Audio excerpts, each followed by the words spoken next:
Hey everybody, welcome back to Theory in the DAW. My name is Gardner, and this is Lila the Bird. Today's episode is going to be relatively simple. I've also got a giveaway, so make sure you pay attention and leave a comment in those comments down below to be considered for the giveaway. More details on that later. As with all of the videos in this series, this is partnered with live producers online. They're not paying for this video specifically, but they are paying for the content that I am creating for them over in their courses. I highly suggest that you go down to the description below, check out live producers online. There's a worry-free trial of 30 days. You get access to unlimited courses, answers to your questions via office hours with myself and other producers, feedback on your tracks from those same people, as well as connecting with other producers via the forums. It is one of the largest unofficial forums for Ableton Live. You'll get access to unlimited downloads. If coffee time isn't your thing, you want to get some paid professional support, you can check out the track feedback section. Hey, wait a minute, who's this guy right here? Just kidding, that's me. If you'd like to take private lessons through live producers online, you can absolutely do that. Some of you have already signed up for those private lessons, thank you very much. There's also private lessons that you can take from Ricky Graham, Moldover, Ben Spiker, and Dan Giffen. So guys, once again, highly recommend that you go check it out, free for 30 days. Today's episode is going to be relatively simple. The topic we're going to be talking about today is chord progressions. Now, I know you're thinking to yourself, Gardner, you said it was going to be simple, but we're talking about chord progressions. That's not a simple topic. Well, the answer is yes and no. It's a simple topic if you're following the classical convention, which is mainly what we're going to focus on today. It's not a very simple topic if you're talking about original composition, because that entails creativity and following kind of your own stylistic sort of things. What I'm going for here is giving you the very basics of the overall most followed chord progression, and then I'm going to give you a couple of tips via this awesome theory wheel that I got right here from Offer Music. This thing is super duper cool. I'll give you a close-up of this in a little bit, and I'm going to be giving one of these away. Okay, so the basic chord progression, what is that? How does it work? What's going on here? Well, let's take a look at Wikipedia real quick and talk about diatonic chord progressions. I'm going to be focusing on diatonic chord progressions, meaning containing notes within the scale using intervals, as we discussed in the last episode. If you haven't seen the episodes leading up to this, make sure you do so. I'm going to link those in the description down below, as well as the last one at the end card at the very end of the video. A chord progression or harmonic progression is a succession of musical chords, which are two or more notes typically sounded simultaneously, stopping right there, two or more notes talking about intervals, as we discussed in the last episode. Chord progressions are the foundation of harmony in Western musical tradition from the common practice era of classical music to the 21st century.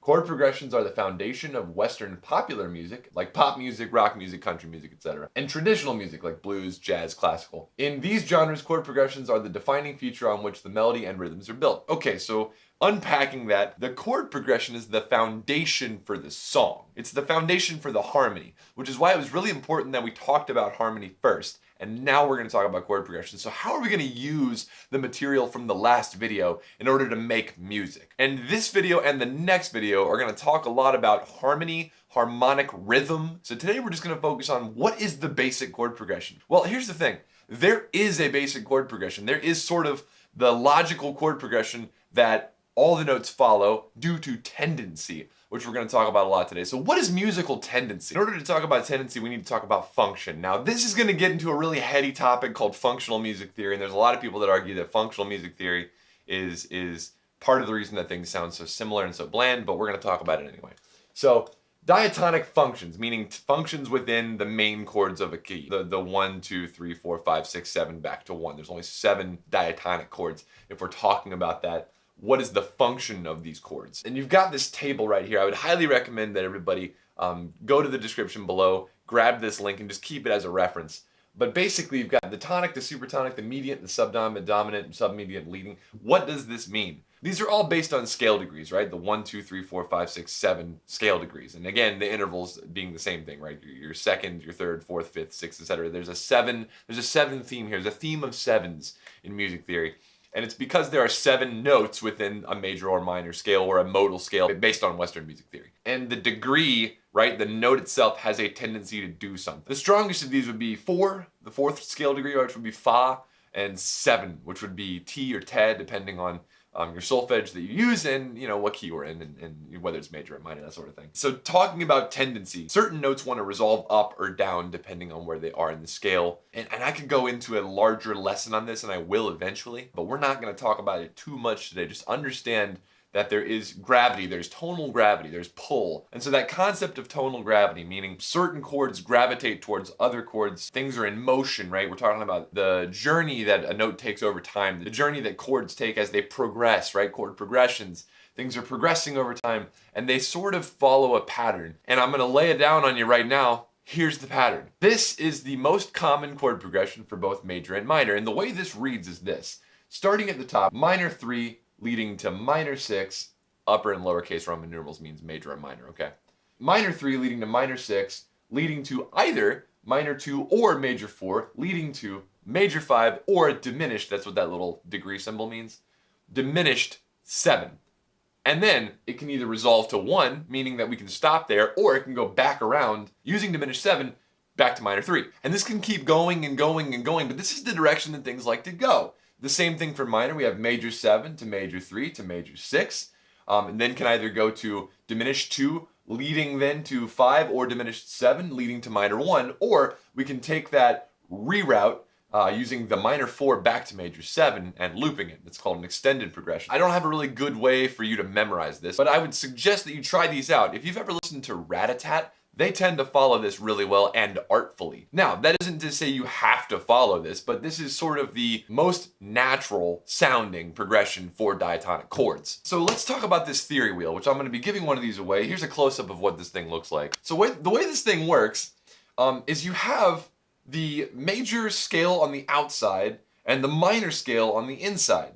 And it sort of shows you how the minor scale and the major scale are related. Now, it's a bit difficult to read if you don't really know what you're looking for. And thankfully, it does come with a guide.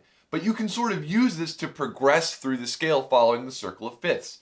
Let's look at the key of D. If I wanted to, I could go D, A, E, B, F, sharp, C sharp, but it shows D flat just because they can't show both. C sharp, back around to G, and then D. And if you look, that doesn't really follow the most common progression. This is a different type of progression. This is called a circle of fifths progression.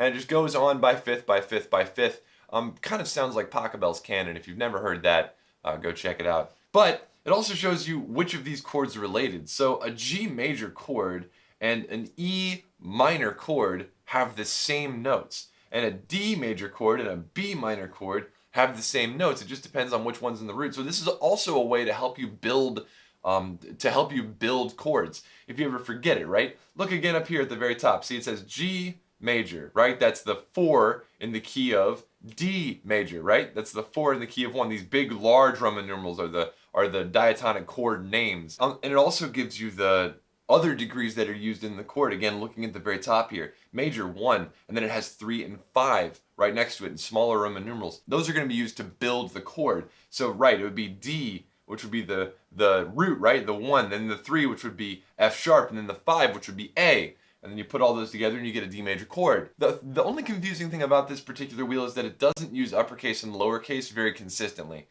So it doesn't really work with like theory guides and books, but this is a very handy tool. If you want one of these, I'm going to be giving one away. What you need to do in order to be considered for one of these is to leave me a comment in the description down below. # give me that wheel. And if you have any questions about today's lesson, don't forget to send those down below as well. That's going to take care of us for today's lesson. As always, my name is Gardner. This is Lila the Bird, and we'll see you in the next episode.